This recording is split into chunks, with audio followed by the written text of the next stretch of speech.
Мен өзімнің еркімсіз тұрмысқа шықтым.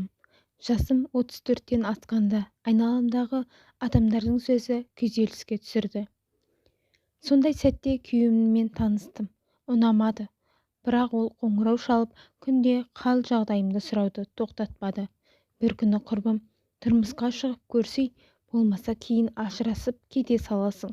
Мүлде тұрмысқа шықпаған қызбен салыстырғанда ажырасқан келіншектер екінші, үшінші рет отбасы құрып жатыр ғой. Оның үстіне қашан тұрмысқа шығасың деген сөзден де құтыласың деді. Өзімде биыл тұрмысқа шықпасам, өзім үшін бір бала туып алам деп ойлап жүргенмін. Ақыры бала туады екенмін, некемен туайын деп ойладым.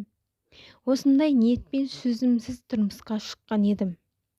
Балалы болған соң өміріме сән кірер деп ойлап едім. Жоқ, бала да менің көңіл күйімді өзгерте алмады. Сыртқа білдірмеуге тырысамын.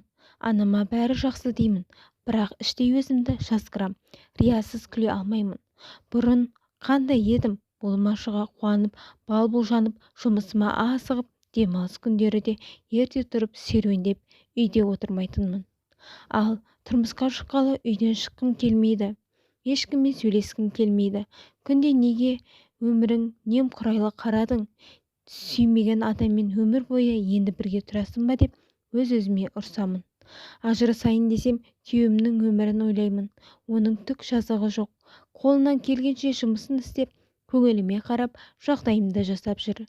Бірақ мені бір көңілсіздік жайлап алған. Қабағымды түйемде жүрем. Тіпті Құдайдан тез-тез менің жанымды алшы деп те сұраған күндерім болды. Ал айналамдағы адамдарға бақытсыздығымды білдірмей, олармен кездесе қалсам, күлімсіреуге тырысам. Bir күні мен кімді алдап жүрмін?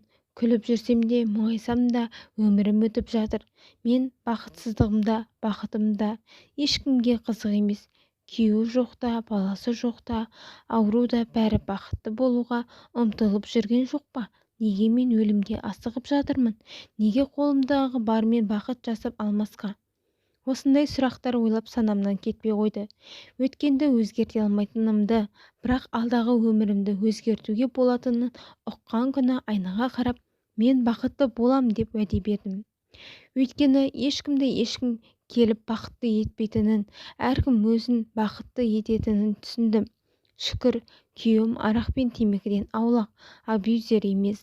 Баламның дені сау, тек өзімнің ішкі халімді өзгерту керек боп тұр ғой. Ең бірінші шүкіршілік айта бастадым. Бақытты өмір кешу өз халіңе шүкір қылумен келеді екен. Үйді таза ұстауға кірістім. Үй тірлігі әйелдің қуатын арттырады дейді әпкем. Ескі киім мен бұйымдарды тастадым. Жаңа зат, жаңа киім көңіл күйге әсер етеді. Түрлі дәмді ас дайындайтын болдым. Бұл да үйге береке кіргізеді екен. Күйеумен болмашыға керісуді доғарын. Оның тек жақсы жақтарын көруге тырысып жүрмін.